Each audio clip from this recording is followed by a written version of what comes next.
Hi, this is Grant at Grant Palmer Photography, bringing you some more tips and tricks about photographing fire performers, Burning Man, and everything inclusive. And I want to talk a little bit about safeties.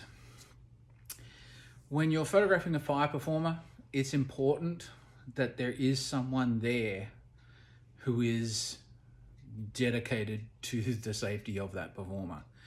Somebody who has a duvetine or similar kind of fire blanket usually, who can just keep an eye on the performer, particularly if they're spinning, to make sure that they don't, if they accidentally set themselves on fire, we can put them out, and that they're being safe.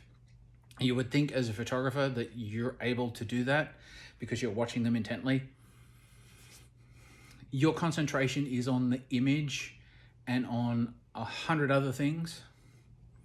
The safety part doesn't always make it. There are times when I have been watching a performer and they may hit the other side of themselves away from me and I can't see it, or they may hit their leg and I'm focused on their head. I'm never going to see it. There are other times where, something that was in my viewfinder caught on fire. Yes, I can call that out. But it's just better to have somebody dedicated to be there as a safety. Somebody who's just looking. Now, if you're going and photographing fire performers, this could be one of the other performers that's coming with him. Or you could bring someone who you know can do the duties of a safety. It's important that they know how to put out a fire tool safely.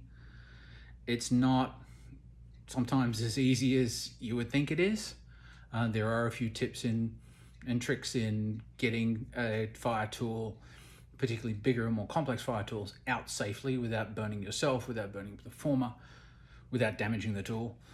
So think about that when you organize photo shoots of who's going to be the safety, who's going to be there just to keep an eye out to make sure that everybody stays safe. Anyway, I hope this was helpful. If you like, drop me a comment, drop a like, catch me over at Grant Palmer Photography on Instagram, and I will see you all out on the playa or in the next one. Cheers.